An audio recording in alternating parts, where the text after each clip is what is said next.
Hi again, it's now 6:47. We're taking a live look at Louisville, Kentucky, where the hometown of Muhammad Ali is mourning the loss of the greatest. Funeral plans are coming together this morning for Ali, who died Friday. The legendary boxer planned his own funeral so that he could ensure it would be open to the public. It will be held Friday at an arena in downtown Louisville. Hi again and good morning, everyone. Thanks for waking up with the Valley today. I'm Lisa Bedeau. Kyle has the morning off. We're starting our nonstop news and weather right now to help you plan your day. New for you this morning, authorities are still searching for two men who escaped from the Missouri River Correctional Center in Bismarck. Here are their descriptions. Devin Wynn is a 27-year-old white man with blonde hair and blue eyes.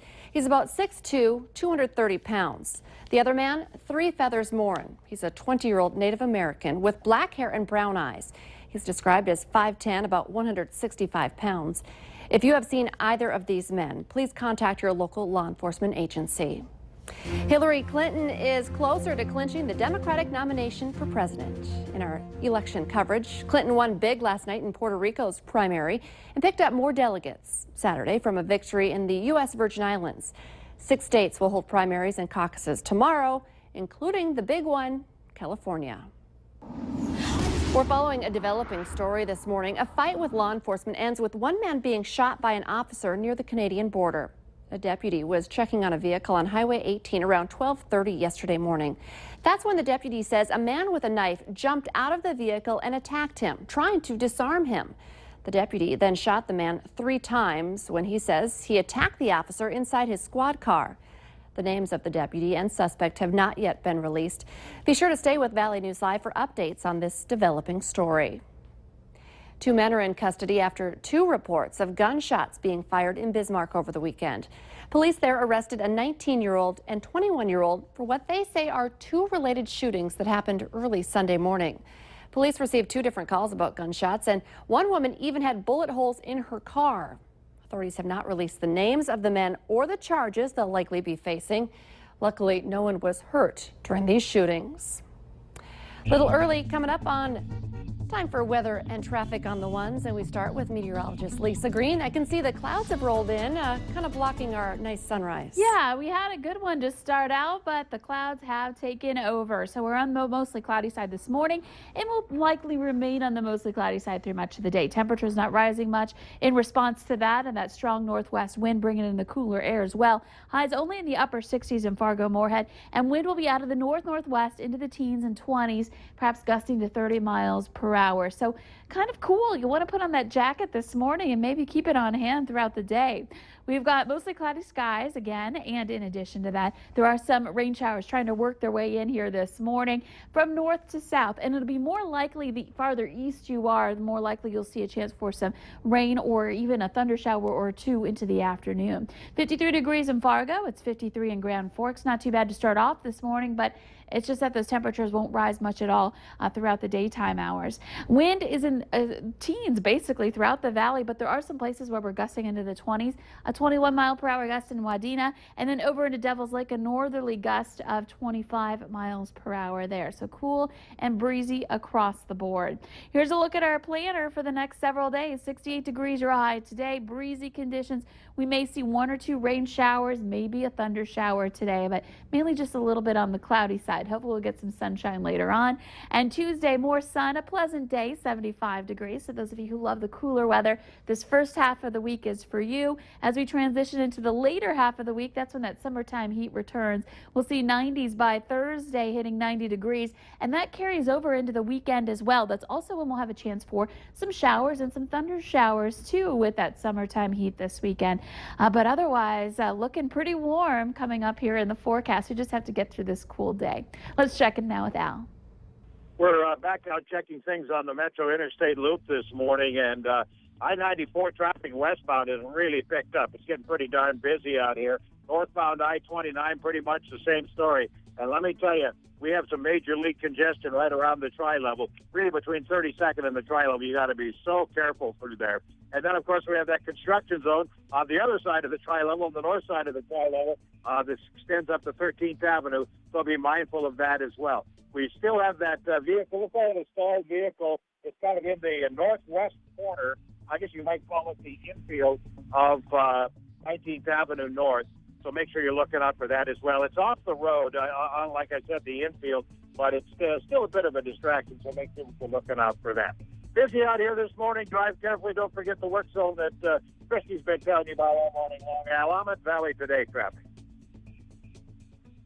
It's now 8 minutes before 7. Some Moorhead businesses say they have not yet been affected too much by the 8th Street construction project around I-94, but they are concerned how Phase 2 could affect them.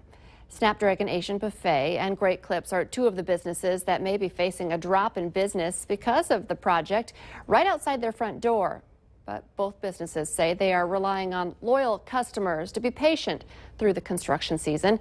Phase 2 of the I-94 interchange reconstruction project in Moorhead gets kicked off this morning, and that's where we find the Valley Today's Christy Larson preparing all of the drivers for some big changes that are getting going today. We're talking about a very busy area, like tens of thousands of drivers go through that area every day. Yeah, Lisa, this is one of those interchanges where actually it's one of the most driven in the west central Minnesota area, most used. And we have Jeremiah Morkey here with us this morning because it's going to be a lot of people who are trying to figure out where to go. So what can drivers expect once these detour signs and road closed signs go up today? Right, once they're up later today, there's going to be congestion out here. So we do want people to adjust accordingly.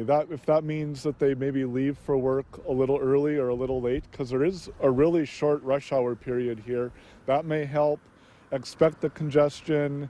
Try different routes on different routes to see what works best for you. All those little tips might help people get through here a little bit better. And I know it might be something easy for a lot of people to do, but I think it is that planning ahead and knowing which routes you're going to be taking. You guys still are going to be putting up a lot of signs all around the Moorhead area today. Right. The detour signs have probably started to go up right now. There's a lot of area to cover. But by the afternoon commute, this area behind us between 24th and 30th on 8th Street will close. So people will need to find a different route if they're going through Moorhead on 8th.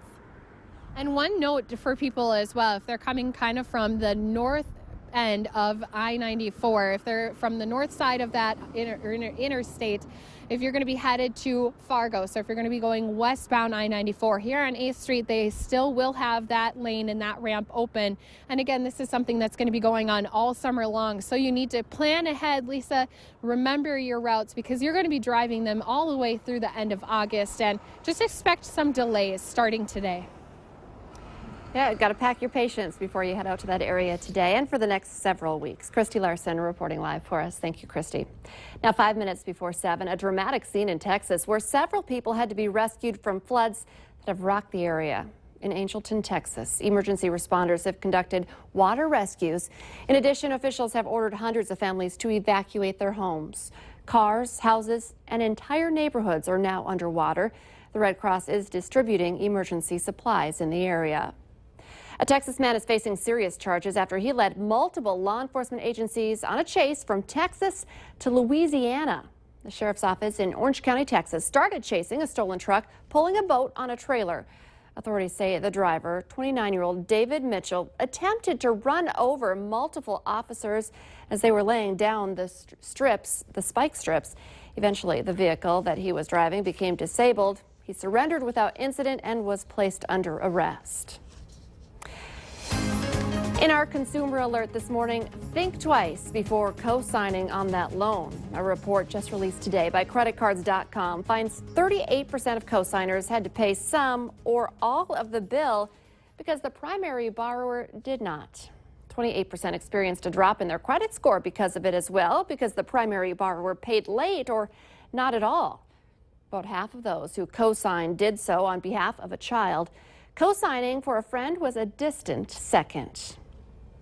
We're expecting to hear today from an Ohio prosecutor with the latest information after a boy fell into a gorilla exhibit at the Cincinnati Zoo late last month. A Hamilton County prosecutor will announce whether or not he will bring charges against the family of the 3-year-old boy. Officials say the boy fell into the Gorilla World exhibit on May 28th and was dragged by the 17-year-old gorilla. The 400-pound animal was shot and killed by the zoo's dangerous animal rescue team.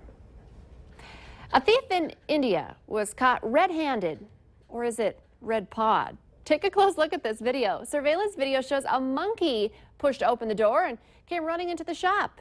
Well, he went straight to the checkout counter, pulled out a bundle of cash from the register, and then there he goes. Jumped over the counter and bolted out the door pretty fast. An employee ran after the monkey, but as you can see, he was not fast enough. Let's get our answer now to our question of the morning on Facebook. Today's question, a study found that saying what to your partner on a regular basis is the key to a happy relationship. Well, the answer, we had a lot of great guesses, and I think probably saying I love you is important, but to this study, saying simply thank you was key. Remember, you can take part in our question of the morning on our Valley News Live Facebook page. Go ahead and join the conversation. And once again, we want to check in with meteorologist Lisa Green. First full week of June here, and yesterday was nice and warm. Today, not so much. Not so much. That north wind that was blowing yesterday, still blowing today, and it's bringing in that colder air for us. And a little gray and gloomy out there, too, but it's Monday, so it might as well be gray and gloomy if we're going to pick one day out of the week where we don't have the nicest weather, and that is certainly today. We'll be in the upper 60s. Maybe you like the cooler weather, though, and the less sunshine as well. Maybe you got a sunburn from this weekend. Give yourself a break here. Here's a look at our planner. We'll see temperatures that rise again into the upper 60s in Fargo. Wind out of the north, northwest, and gusting into the 20s to around 30 miles per hour. So breezy. You'll want that extra layer this morning, especially, and may want to just keep it handy all day long. We've got cloud cover hanging around. In addition to that, there's still a chance for some rain showers. We've got some of those moving into the northwest angle of Minnesota right now, right over Lake of the Woods. Certainly, we'll see that in a few moments. And then maybe a few more areas in northwest Minnesota that see some rain and some thunder showers, perhaps even by this afternoon. It's 54 degrees currently in Fargo and in Grand Forks. We've got 54 in Jamestown and in Wadena as well. With that wind, it's brisk out of the northwest, gusting into the 20s at times. And here's a preview of your forecast for the rest of the week. We get back into the 70s tomorrow, and then the heat just cranks up for the end of the week into the 90s as we approach the weekend. It's on the way. If you're freezing Exactly. and complaining today, it's on the way. It is. Thanks for waking up with the Valley today. More local news and weather for you right here in just 25 minutes. Have a great day, everyone.